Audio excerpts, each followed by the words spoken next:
Welcome back to Holistic Healing Association. I'm Erin Darcy. I am certified in embodied processing, which is somatic processing, and certified in clinical hypnosis. Today, we'll be discussing post-traumatic emotions. Post-traumatic emotions are emotions we experience after a traumatic event, which could be toxic shame, anxiety, sadness, anger, deep grief, guilt, emotional numbness, and detachment from others. Today I have with me Dr. Sonia, who's a clinical psychologist, and Dr. Peter Levine's head trainer. She is certified in somatic experiencing and has created Sonia Embodiment. Soma. Soma Embodiment. Mhm. Thank you so much for joining us. And can you please tell us a little bit about yourself? Oh, thank you very much for this moment that you are introducing me. And it's a big pleasure to me to be here to answer your questions. I'm not sure if I'm going to exactly answer what you're expecting, but I only can say about my experience. I'm working 26 years since the first round of Peter Levine. Peter Levine, a creator of somatic experiencing trainings. And I have my first class in 1989. We started. And I finished in 2000. But in 1999, I started to really to cooperate with Peter Levine in the first instance. And he used to come to Brazil for 13 years straight. And I was his big support to expand SE in all over of Brazil, north, south, middle, and it is still my great, pleasure to work in that cooperation of this great approach to help people on their trauma healings. So it's a lot of I have been gained with that approach, and I turn on all my life when I heard Peter Levine says and talk about trauma. Was straight identification with what Peter Levine was saying. He was my first master. That's In that amazing. level.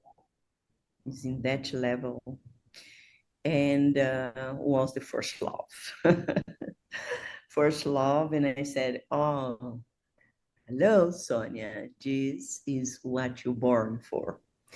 So, and since that moment, I left over everything that I was doing. That time, I was more connected with the chronic pain because I was working in the chronic biggest hospital in Latin America, even the central, in the big hospital, clinical hospital related to the biggest university in São Paulo, from that chronic pain. I was working with the biggest and most important doctors that was working with chronic pain from University of São Paulo. It means São Paulo University.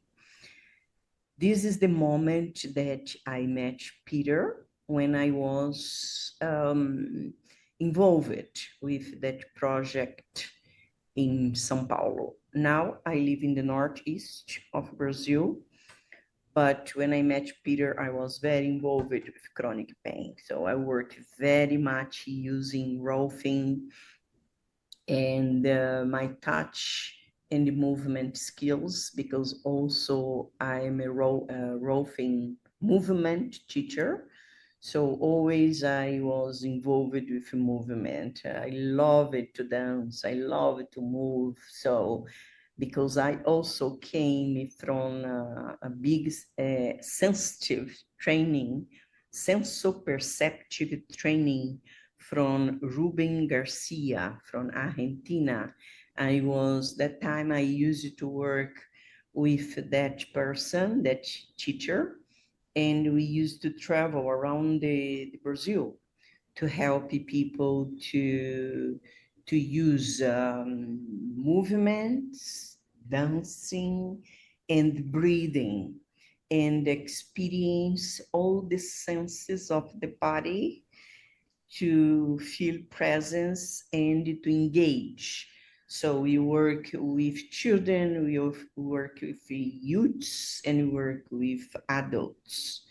That was the moment that I started to meet and be involved with somatic experiencing. So it means when I had the first day, when I get to know Peter Levine, I really understood. I said, I am in my environment, because this is what I used to do. So because I have been working 5 years with Ruben Alfredo Garcia, that was the teacher, Argentino person, and you'll be so involved. We have been so involved as a friendship.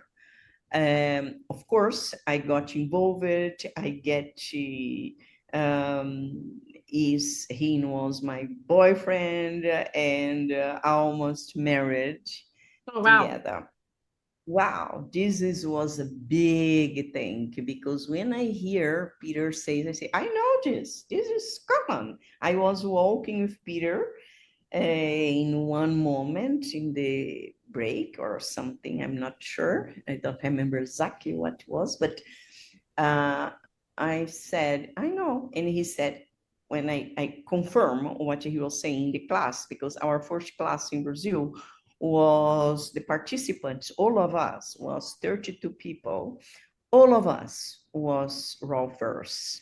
I don't know if you know roving structural integration created by Ida Rolf. So it means in Brazil, the time I belonged to the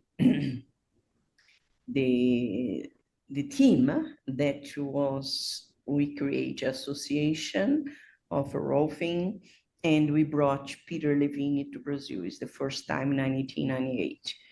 And from that one till today, I'm involved with that. So Amazing. yeah, and I help. I was more available, and I was the north of south, left, and west, and I was traveling, and I started to develop those workshops, and I really, really, really put all my energy on that. Where it sounds So like you have had a very interesting life. I am still today. Now, what I'm doing, I develop many other teachers, because who brought Peter to Brazil was Pedro Prado and Lael Kim. Um, Lael Kim had workshops with Peter Levine, because the beginning, Peter Levine didn't call somatic experiencing. That time he didn't put the name somatic experiencing. Where did he use the name? He use workshops in boundaries, workshops for bodies, body Interesting. workers. That I didn't know. So he didn't have the name Somatic Experiencing when he first started. No, when he started, no. There is a first round that still we have some of them working with that. That was Raja Selvan, Lael, and Diana Heller. So, and me. So we are the first ones that started to go around. Amazing. And how long has somatic processing? So even going past somatic experiencing, how long has somatic processing existed? So I don't know exactly that question you are asking me. What I can tell you that Peter Levine used to do his workshop, or one period he used to do in LA, and another round he was doing his workshop in LA and Boulder. Yeah. So we as rovers, we used to be very often in Boulder, Colorado. So this is, I'm talking about HH, H9, 1988, 1989. So, and someday Lael talk with Pedro Prado, that was the first chair in that time we didn't have a C association. That time we had only Rolfing Association. Okay.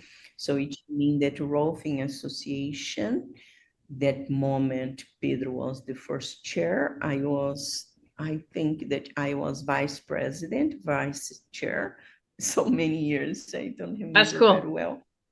And we brought Peter here in 19H, yeah, yeah, because he came 3 years following, and he used to do each year of our training in 15 days, believe it or not. So everything that today is split in 3 parts, beginning one, beginning two, beginning three, intermediate one. We are doing 15 days, everything, every year. Oh, wow. So it's gone a lot more in depth then.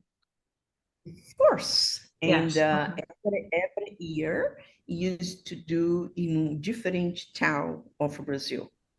So first time we did in São Paulo, second time we did in a beach in the interior of São Paulo, and the third year, 2000, I forgot it.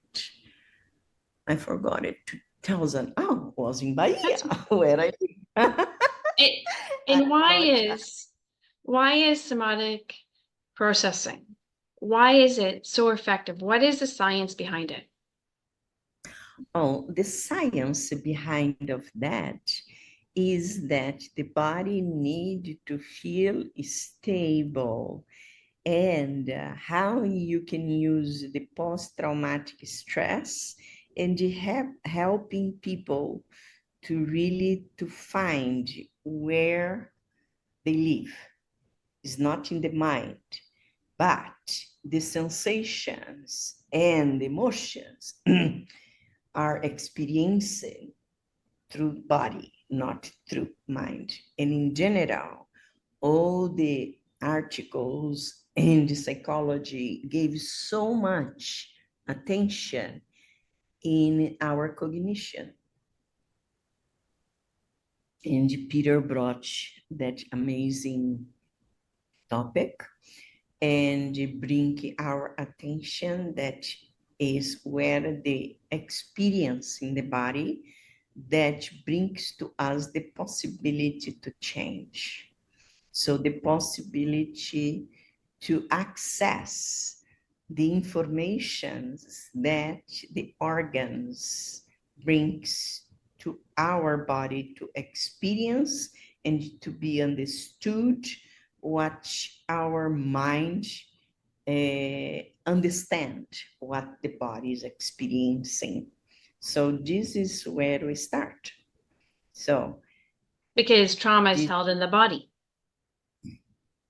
traumas is experiencing in the body, but interferes in our cognition, in our actions, because emotions, it lives in our whole body. Emotions is the movements that the body and its physiology, process in the body. So continuous emotions mean our body moves, our body is not static. So, and when we as a rover start we understand that there is a X, there is a X that we need to find for us to feel stable in life, because we live here in the earth, and the gravity, there is implication in our actions, in our emotions, and Makes sense. yeah. So as much as you are in your X, as much as you are understanding and experiencing your contralaterality, you're going to feel much more as a human being that lives upright. So as a biped, we need to experience our life and continue our evolution process coming from quadrupeds, and has all the process when the baby starts, to move, and the direction in the evolution is for us to feel upright. So in bipeds, as Because it's we true. move Because even like side, when we're feeling bad, our shoulders can go down. Our bodies make movements, right? When we're feeling confident, or we hold our shoulders up high, like I feel yeah, good. And you can tell when you're looking at people how they're yeah, like maybe shumped down, and that can see it be a sign of low confidence. why? And Because that's your emotion. trunk, That's in the yeah, body. because your upper part of your thorax, when you are feeling not comfortable or not safe, you have a tendency, like you said, to inclinate it. And when you inclinate, all your thorax compress our, digestion. So what you feel and what you know about balance means that for homeostatic function to work properly, we need to have our homeostatic functioning well, that the body needs, all the, what you can say, what the stages of being, sleeping, the time that our stomach says that, oh, I need food because I need water, everything that the body needs. So you need to fulfill its needs. So, and also in order for us to keep our evolution, you need to walk straight in order to keep our progressing in evolutionary point of view. So for us to talk with safe, we need to look in the eyes. You need to have our eyes in horizontal line. So you have to understand about our, body movements to be in a focal experience and the peripheral experience through all our senses. So we have 5 senses, and as much as you have a contribution for each senses of our body, we can have a better quality of hapticity. That is our function as any animal and anything that lives in the earth. We need to give and receive information. This means hapticity, that you can grab, because we are human beings that live under the gravity, and you need to grab. We need to feel that we are in the earth. To be in the earth, we need to feel as a hapticity. Everything depends of hapticity. Even when we are in the interrelationships, we need to develop that quality, to be interactive, to use our attachment, to use our safety. I'm talking to you, Erin, but I'm looking at you. I'm looking your expression.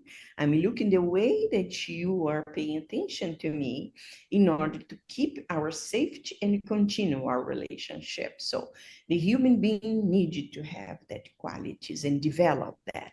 When we do not have it, we can see a lot of a spectrum of autism, or we have a lot of a spectrum of our disorganization that implies in how we're going to develop our communication in order to really to relate, because ultimately we need to be a human beings that can be able to interact with each other in order to grow as a family Well, human connection is beings. critical. Pardon? Connection is critical. Connection, community, that also Yeah. can help us heal. So as a clinical psychologist, you're saying somatic processing can help us Yeah. with our emotions, can help us process our emotions with anxiety, depression, toxic shame. It can help people with addictions, eating disorders, suicidal That, thoughts, you name it. yes.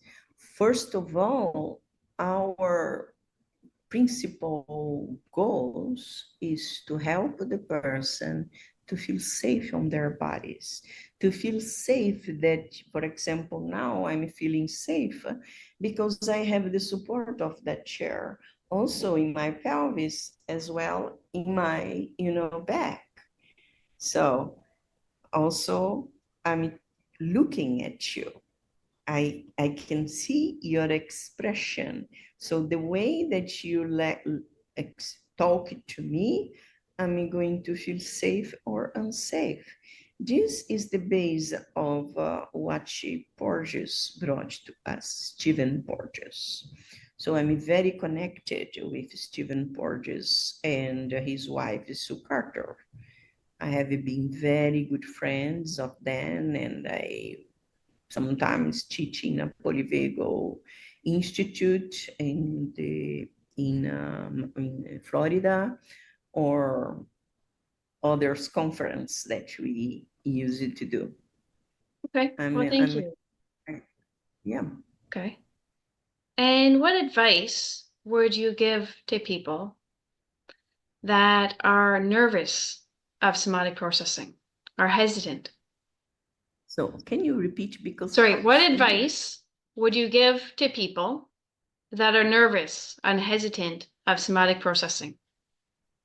Oh, you can help people if they do not have any therapist. So they are alone. They are suffering with their anxiety. So first of all, I teach them how they can find something that they can touch the sole of their feet, and something that they can press. For example, you can press your feet against the floor, and we can access their cortex, or we can access their emotional body, emotional brain. So, for example, I'm giving as a suggestion for people that need to regulate themselves. Regulation means that you are breathing properly and you are with your connection with the medial prefrontal cortex, and not only with the 2.5 spoons of cognition cells, So if you bring your attention to the middle of your medial prefrontal cortex, you have connection in the brain with your amygdala, that is emotional brain. If you are only connected with your cognition brain, so you are connecting only with your mind. There are people that are mind, they're cutted, the head, and they do not feel the rest of their bodies. So the first thing that is that we can teach people primary to sense a connection between mind and body is, for example, when you can move forward through your pelvis. So I'm inclinated my body forward. In that movement, I'm pressuring my uh, my toes, sorry, my toes, la metatarsal, this part of the body, you know, this See? part of Yeah. the body. Huh? If you press the toes and pressuring the metatarsal, you're going to connect it with the brain. If you press down and touch the calcaneum, you know, you're going to connect with the anterior part of your body. So if you press your feet, so you're going to connect it with the posterior part of our spine. If you press your calcaneum, you're going to connect with the anterior part of our body that is going to the medial brain. It means the emotional brain. So playing with that small movement, so you connect it with the posterior part and connect with the mind. It means that is sympathetic connection. If you come to your calcaneum, so you're going to connect with anterior part of your body.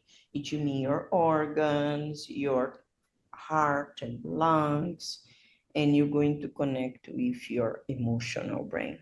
So this is something that helps people, and you can do this in upright, you can do this in seated position, or you can do this in laying down as well.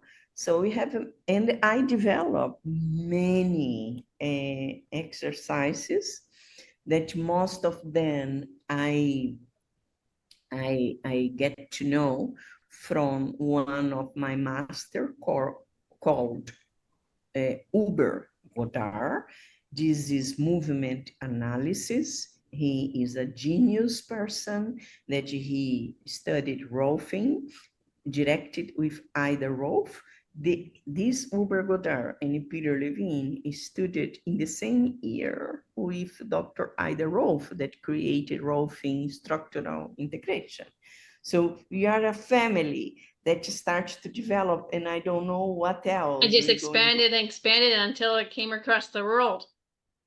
yeah, until we can get in connection with the cosmos. So we are in the earth through our feet, and we are in the top of our head connecting with the cosmos. So we are the highest, or half spiritual and half earthly.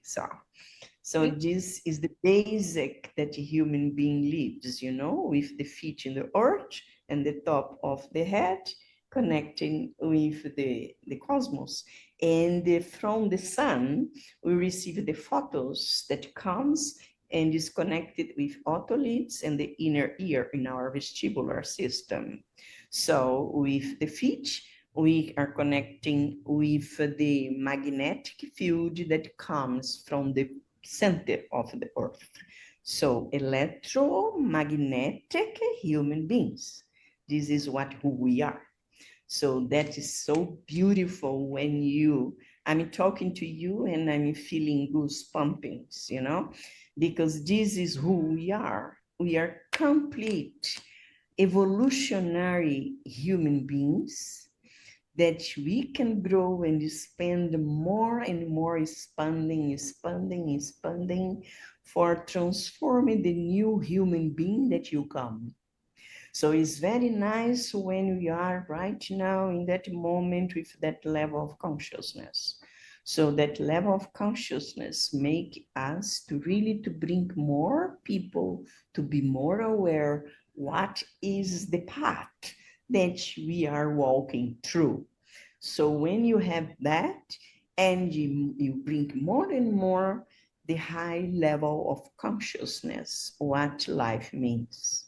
So we are in the process of that beautiful evolutionary process. But also it only can come and be true if you connected and interacted with each other.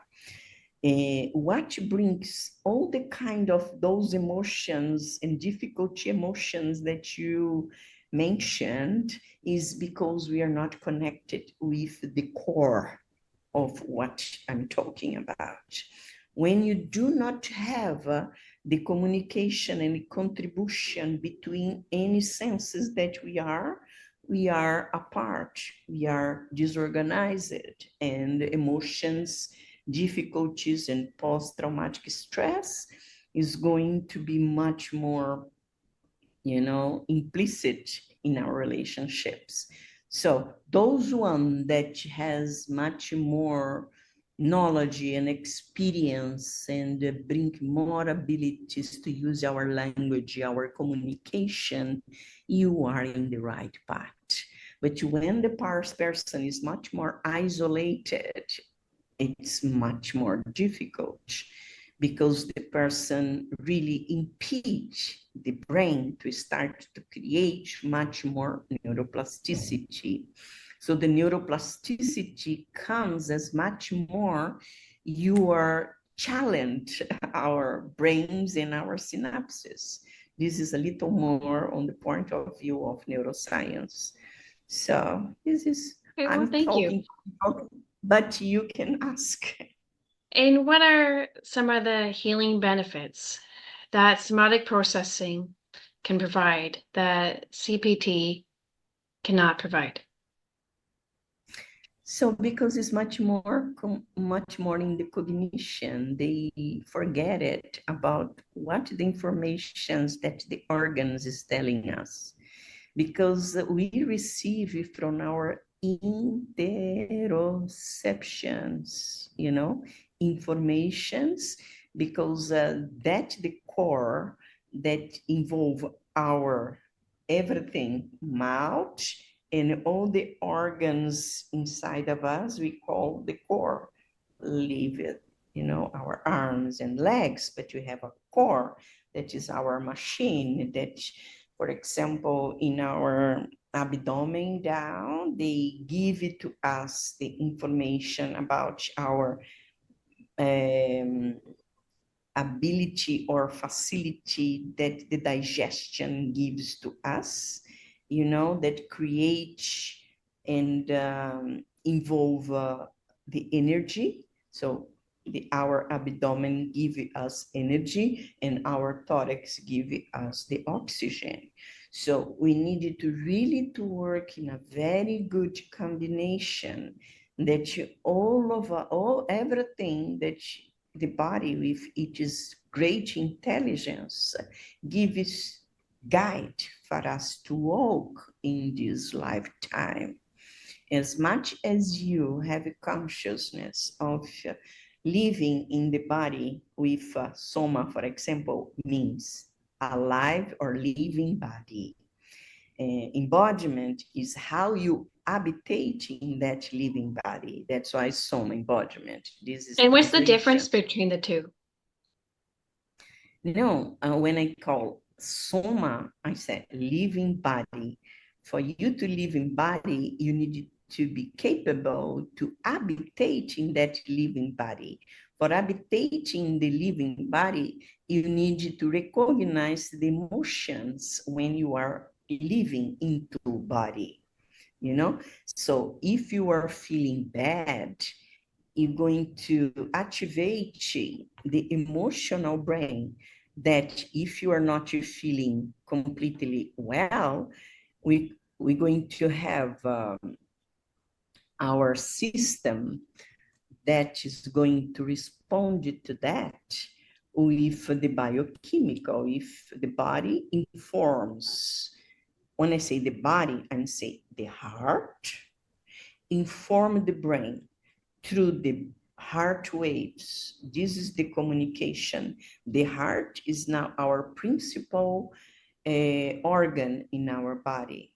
So through the waves, heart waves, informs the brain how the body is feeling. If I'm angry, if I'm with all these not positive emotions, I'm going to secrete a lot of neurotransmitters back to the body. And the body is going to feel bad in any bad emotions. But if the body is feeling well, you are dancing, you're happy, so the heart is going to inform the brain, emotional brain, that you're feeling good. When you are feeling good, so what you're going to return back is the positive feelings, and your body is going to feel okay, and your brain, and you feel happy, you feel joy. All of these things depends of the emotion that you experience. Depends what the heart identify, how the body is feeling. Good emotions or not good emotions. It is related with a neurochemic or neurotransmitters that return back to the body. This is a science of neurochemic. So the bad emotions depend of your ability to make your synapses and take advantage for what you experience that brought to you good emotions. So you make options, and you feel and you look for good relationship. The tribes, they they get together. So if you feel good, you're going to be together with people that make you to feel good. So if you are already is attractive or negative, you're going to attract of negative things as well. So it's a kind of a power, is the And energy, seeing how we everything. see the world. Yeah, you Mhm. see the world.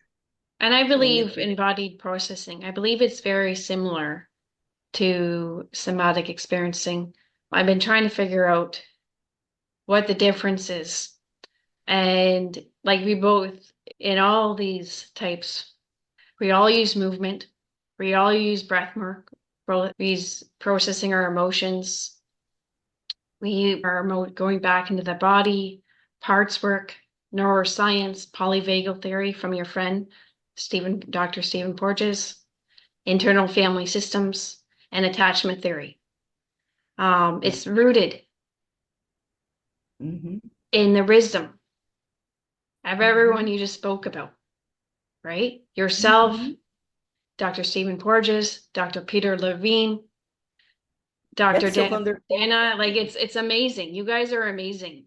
I believe it's it's all these different types of somatics. They're all like sisters. They're all very, very similar. They're just very minor differences. Would you agree with that? Of course. We are looking Yeah. for bringing more and more consciousness for people to step in the pathway that bring them more, ability to live in the earth, because it's not easy to live in the earth. Would you like to tell us your trauma story? My first trauma stories, it happened when I was 6 years old. And I'm the youngest from the family of six brothers and sisters. And I would like to have another baby to play. So we have a neighbor that has a child youngest than me. He's like a baby of 2 years old. And I play a lot with that baby of my neighbor. And unfortunately, the father was driving a truck, a big truck, and they put the baby in the front. And the baby, with 2, 3 years old, opened the door, and the car, passed the tire, passed on the baby body. The baby So died. this A was little not so. girl or a little boy? Their little girl, What was her name? neighbor. So her name was Ellen. And I never forget it because when she comes, the father, unfortunately, killed her daughter. And this was That's my so hard. first, that is my first trauma. So I started to face the finitude when I was 6 years old. So the second trauma, very hard, that involved my family, even I think I wrote in the book, was my father. I born with all the facilities. My father was with a good living, you know. Always my father was with leaning, my mother, the clothes. We have good possibilities financially. And my father decided to go to politics, and we lost all the fortune that we had. So, in that time, I had 9 years old, and I saw my father, you know, putting, jumping his head on the wall and cry, the disaster that he has done in the family. And he hugged me here, and I never forget that. And he was crying. I never saw my father cry, and he was crying for insuccess or his failure, you know, with the family. This was really touching, That's really hard. It's a very lot at hard. once. It's only a few years apart. He was And years what apart. emotions? Like there would have been deep grief and shock. Lot of grief and shock. And I love my father. I never saw his crying. And I remember very well. And I said to Dad, Daddy, I'm going to solve the family's problem. We never more pass for any financial difficulty. So it means when I had 25 years old, I took care of all my family. 29 years old, all my family had house to live because I bought. You were a very determined woman. Yeah, I That bought. sounds like my grandmother. Oh, everybody never pay rent anymore till Yeah. today. I bought a house and for everyone, and I never miss. Sometimes And out of trauma, we can want to like go. I know my grandmother, she grew up very poor. There's a picture of her and with two other girls. They're in a dress. She's in a potato sack because that's how poor they were. And amazing.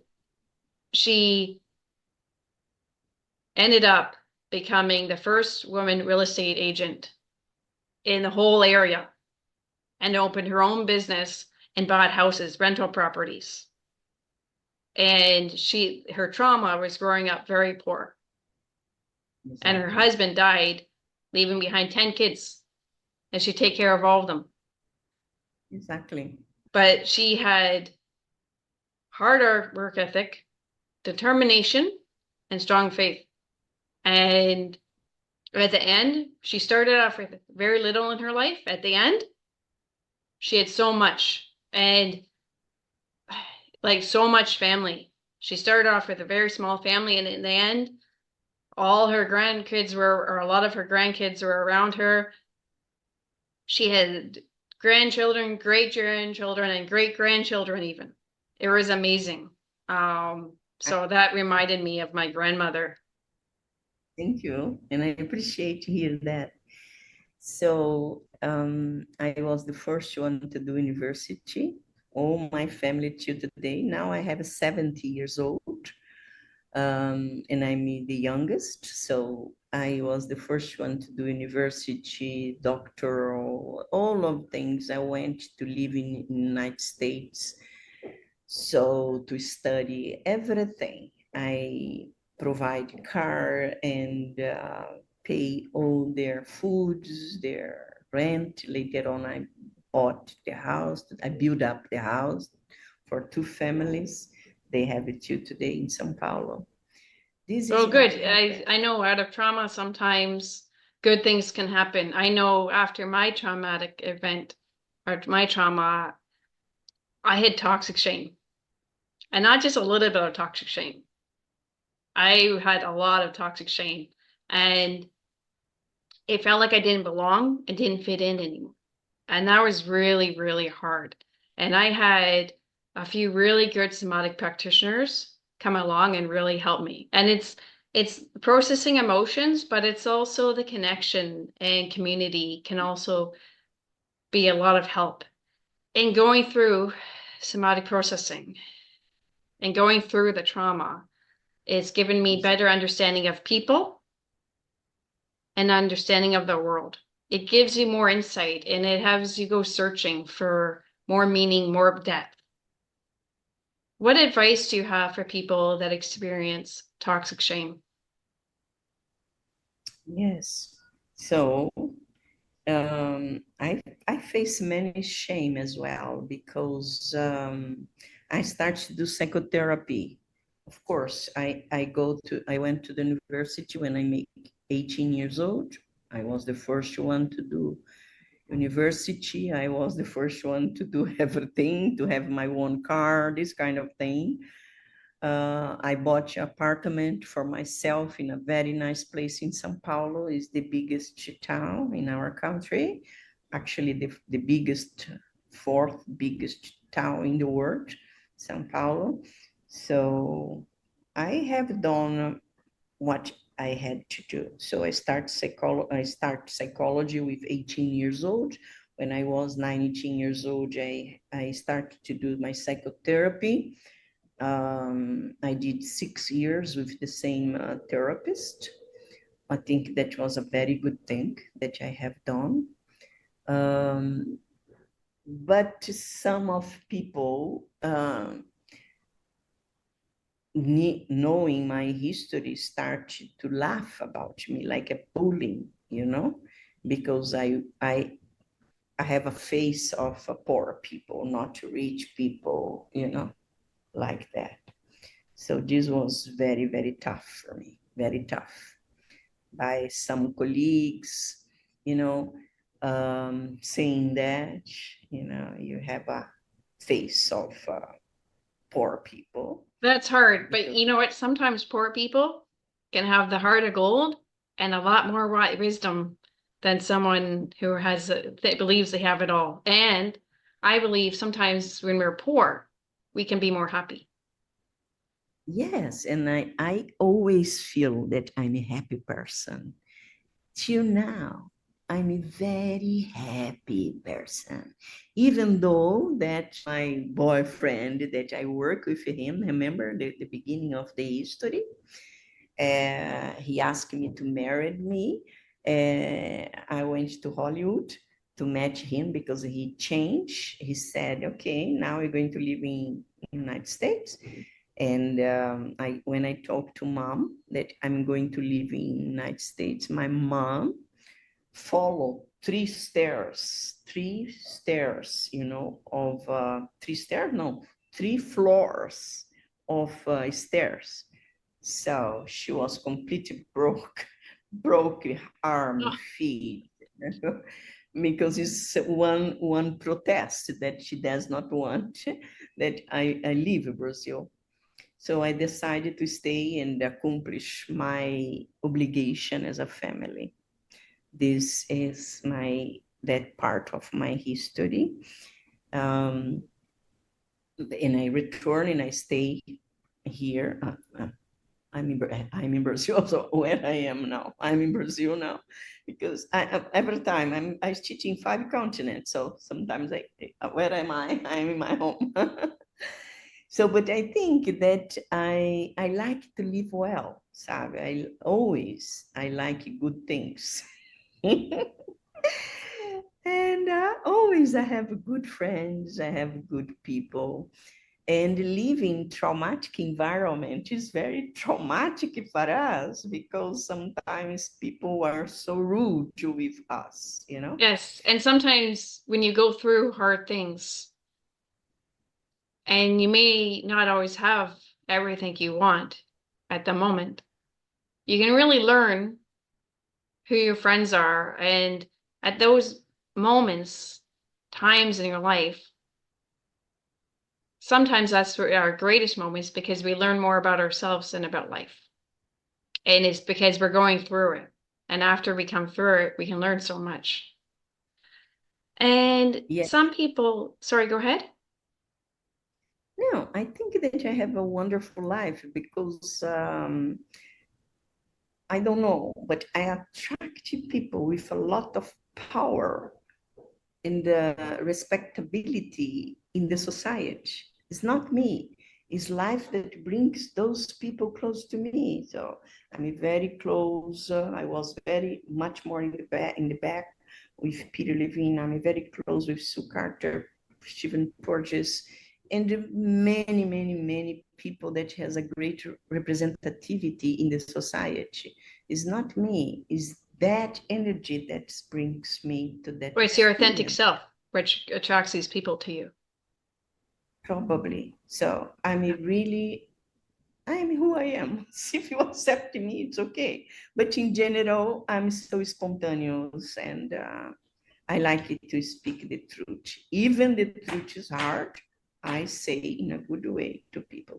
This is That's what I what. prefer. I prefer people, I always tell people, be upfront, be frank with me, because then you know what they're thinking. You don't have to wonder, what is this person thinking? Because they're literally telling you.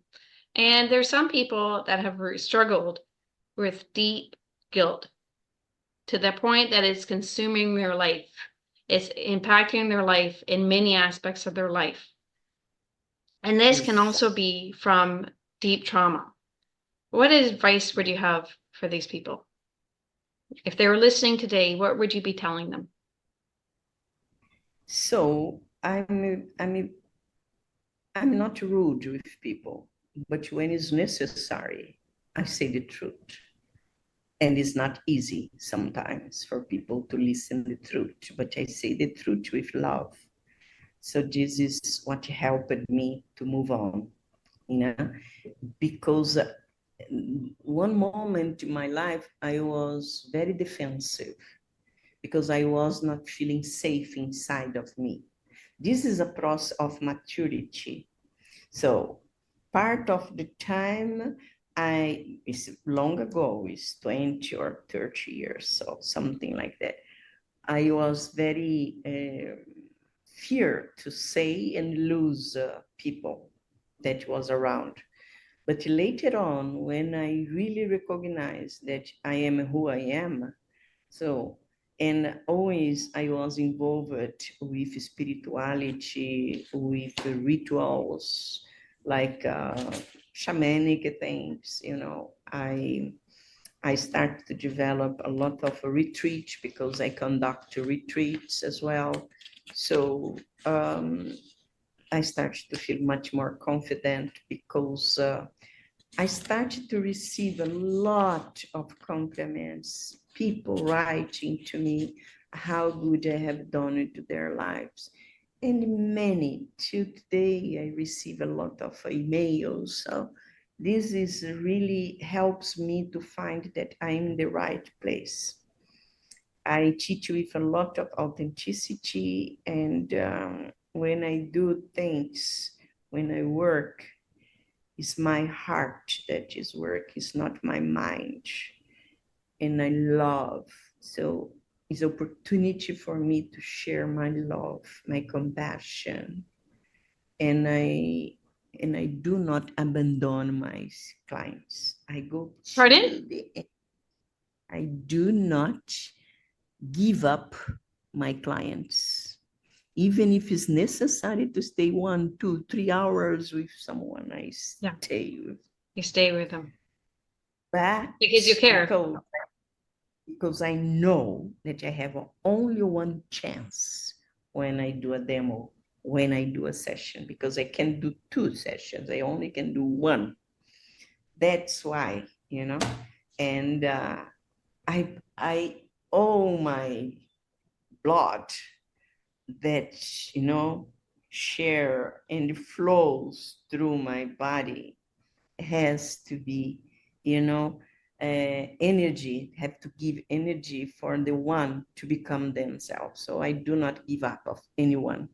I stay till the end. I And when you don't give. don't give up on them, they will know it. And then it helps them not give up on themselves. When they know you're giving up on them, they're more likely to give up on themselves. Now, I have to ask you, I have a personal friend that has asked me to ask you, they are experiencing a lot of grief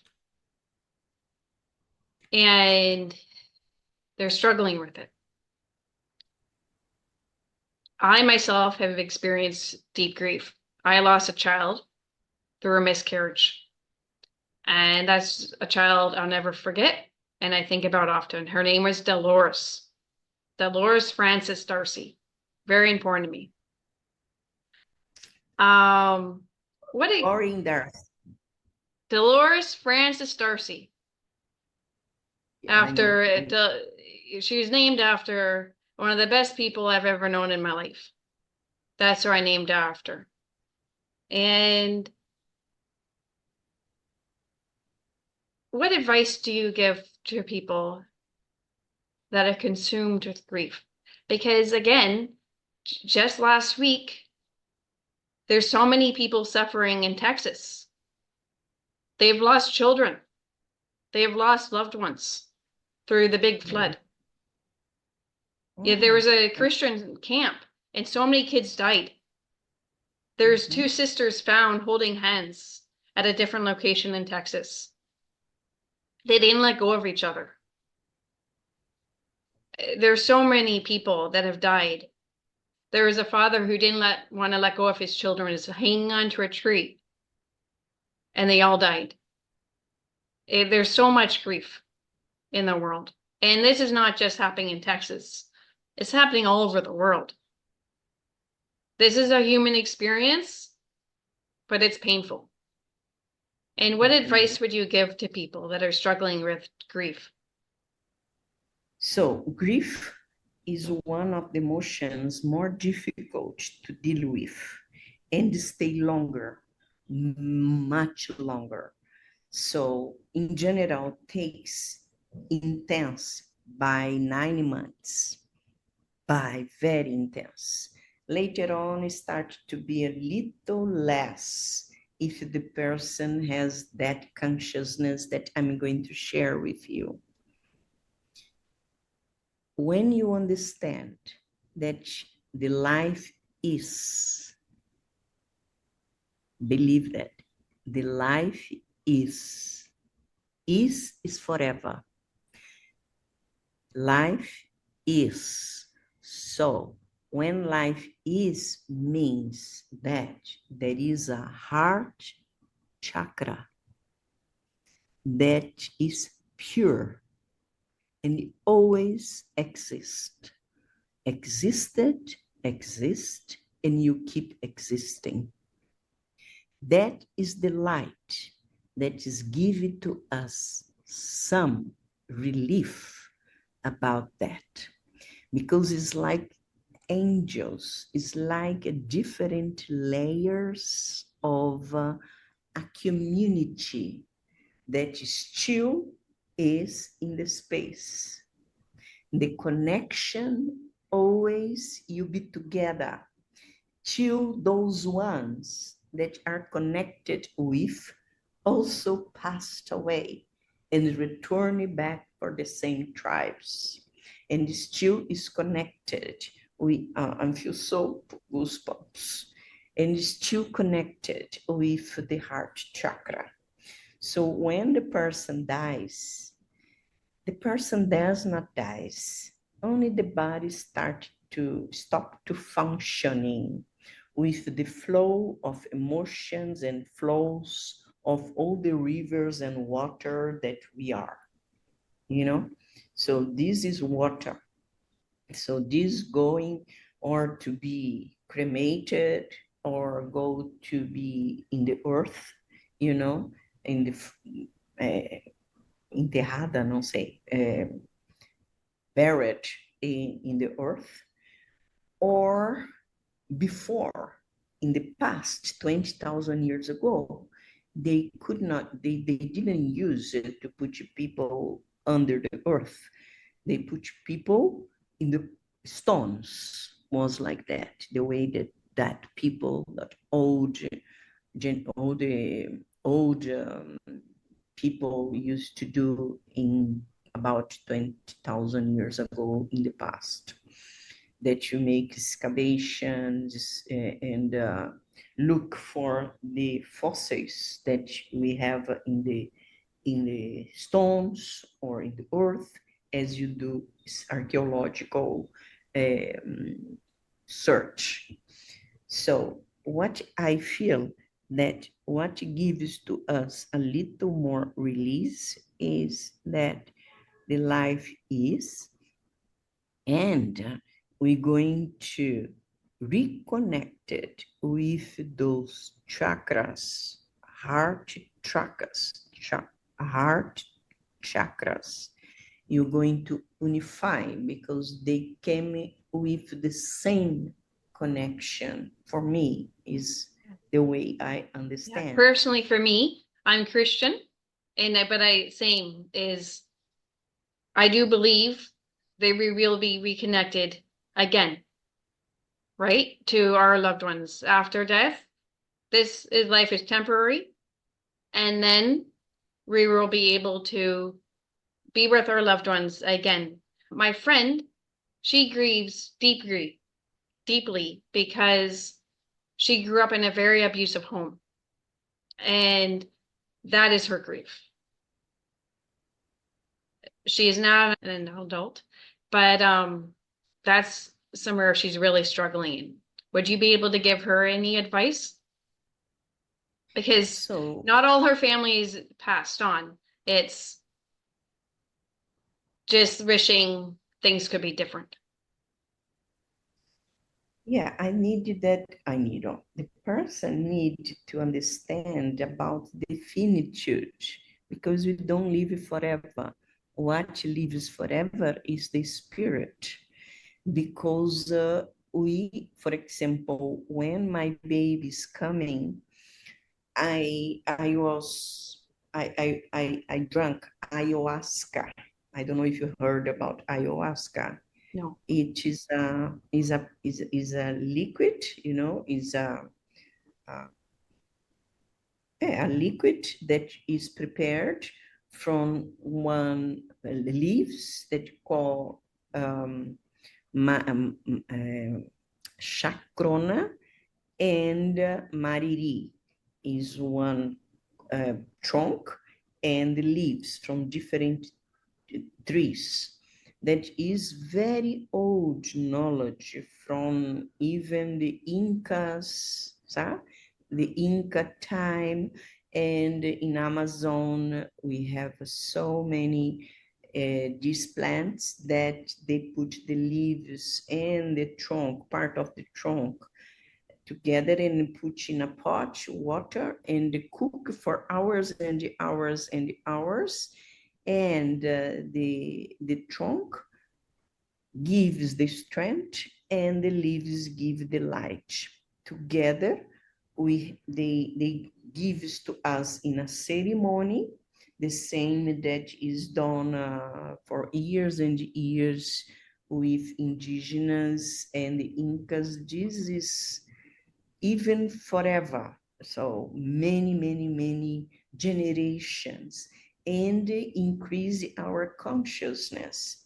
So I drank ayahuasca 34 years. I got pregnant, and I used to drink even when I was pregnant. So I have a very special child, 33 years old. She's a spectacular child. So because she's brilliant, only light. Like her mother. Huh? She's brilliant like her mother. Oh, no, she's more than me. And she's very special. But that experience takes us for another dimension. So you can see your ancestrality. So even Gabo Mate has experienced that, and he really goes to Peru, to this area, to drink that, because this is a ceremony that I belong to an institution. Everything is done under a ritual. It's like a church. Where I met the father of my daughter, that once it is a famous and singer and songwriter. This is kind of king of reggae. So this is my daughter, born from that relationship, and I met him in the same rituals. So she born with that quality of energy. So you can see the past, you can see all the indigenous, you can see the universe, like what you see in the science and the studies that is related to the human beings. When you are in the totality from multiplicity and unity, you live the unity and the multiplicity at the same time. The first time I drank, I saw completely globe of ice. Everything was ice. Same archetypal when you are in the extra consciousness. So I have experienced this communion from many years. So, and this is very special when you experience something like that. It's not psychedelic, it's not mushroom, but this is ayahuasca. So Interesting. drinking ayahuasca, I opened my complete mind. So where I am who I am. And I decided and I found myself anchored in who I am. And I do what I need to do in order to be who I am. This is my prayer every day. So this brings to me more containment, brings to me more boundaries, and respecting more different thoughts, different people. Before I was fighting. Now everything is okay. What is for me is for me. What is for other?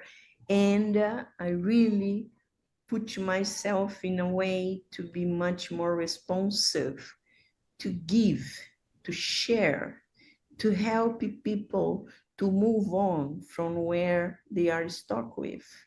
So this is my Bible, and my task in this world is to help people to move on and get their freedom to go away. And the trauma is like, disappear. Very. And I, Gotcha. Okay. no more focal, but more peripheral to they live from all the tension, the muscles that emotions brings to people. It's interesting because I just did a session on someone and they had like a ball. And then at the end of the session, now this is in the subconscious for anyone that's listening. It's like little black balls all separating and it was like dissolving. And it's like It's like you see flakes when you exactly see, that's what she was saying. Yes. yeah, the space. When you see the space, you can see the cells of in the space. Yes, The it's space like your subconscious. Yes, but yes, is like yes. life geometry. Everything is geometry, life geometry. It's so beautiful life. We don't need to, you see everything. First of all, you need to have our place. My house, for example, is a sanctuary. I have several altars in different places around the world that I go. So you have to have your place clean, beautiful things, that you like, no messy. You have it to really to be when you are more mature, you you can't do differently. You needed to live in a comfortable place, very clean, nice food, drink water, enjoy the sun. I live in a place that there is a beautiful ocean, a lot of beach where I live. I can see from my veranda 280 degrees of the ocean. So this is something that we needed to work, enjoying life. So people that passed away, they going to return it back, continue a little bit to what you asked, I didn't answer completely. So when we passed away, we needed to be in a place that you feel well. So, and they're going to feel well when those people that are close to them also be delivered. So if a person keep with that, grief for a long time, they are not helping the freedom of those one that are in another state. So, the person that keep alive, needed to really to relieve, and give it back to who create us, because if you believe that God knows more than us I when agree. he's the God, dead. yes, I agree. God does know more. And sometimes we don't understand everything, but we just need to trust. And that can be hard sometimes, especially like even looking at what just happened in Texas and trying to understand and comprehend how that can be allowed, how God could allow that to happen. But we don't understand everything. And No. you know, I like we just need to do our own healing work and And do the best we personally can. And I agree too. I do believe there's an afterlife. I personally believe there's a heaven. And we really be united with our loved ones again and be at peace. And there will be no more suffering. for that, you need to increase our faith.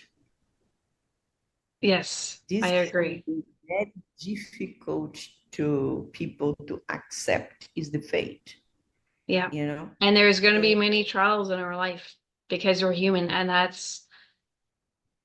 that can be part of life is suffering, but we need to go through the suffering. And when we go through the suffering, that's how we're able to heal and we can learn. If we push down the pain, which many of us do, I know personally I have as well, because we don't want to feel it, the suffering can get louder and louder and louder. And we can try and push down our emotions through addictions. And addictions, people think, oh, drug and alcohol, but there's working addictions, there's social media addictions, there's cell phone addictions, there's many different addictions. Some are praised and some are shunned, but it all comes from the same place, pain. And if we can process our emotions and allow ourselves to be where we're at the time and meet ourselves where we're at and have compassion for ourselves and others, we're going to amazing. be able to heal. And it's also about connection. You are so wonderful, Erin Darcy.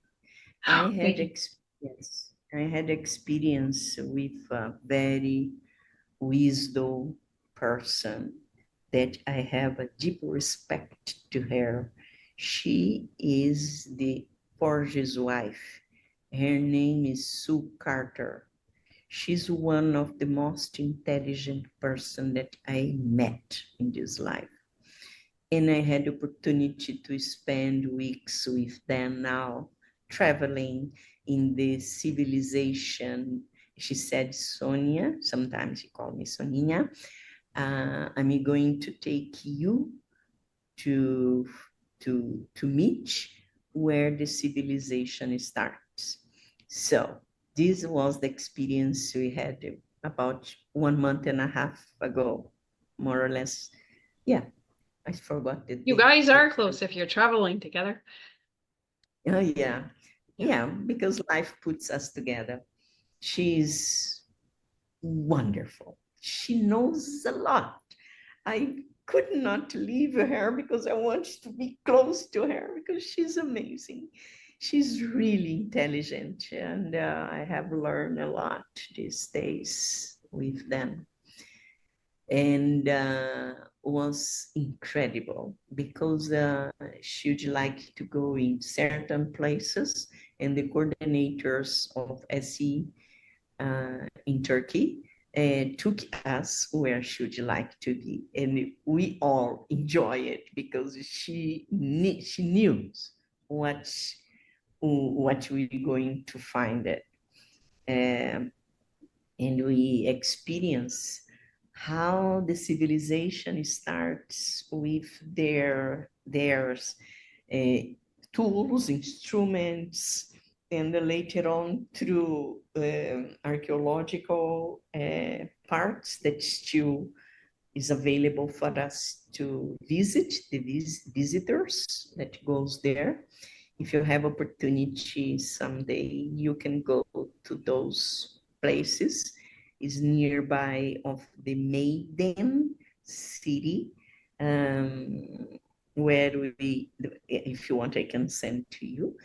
That'd be great. Thank you. This is really changed some things too. I'm impacted by that experience. Once a while, I remember about what I have seen and how much I have learned from her. So um, the civilization started to mean there is a period that this planet Earth was able to have human beings living here, you know? And from that point, of course, for me, it's easy to think and to understand about reincarnation. So I think I feel very, very touched because when I was with my 12 years old, I was studying the secondary level. And that time we are learning about history, and I was fixed in the archaeological. We have to study this and that related to history. And I said, 12 years old, I want to be archaeologic professional. And I forgot it. When I went there now, when Yeah. I returned, I realized that I had, complete my dream as adolescent. Well, Imagine. that's cool. See, So you've done it all. Okay, well, was thank you so much for joining, and thank you, everyone. If you'd like to like and subscribe to our channel, that would be great, everyone, and comment below if you have any questions. Thank you very much for that opportunity, and a big pleasure to meet you and have this talk. It was an honor. Thank you. Thank you.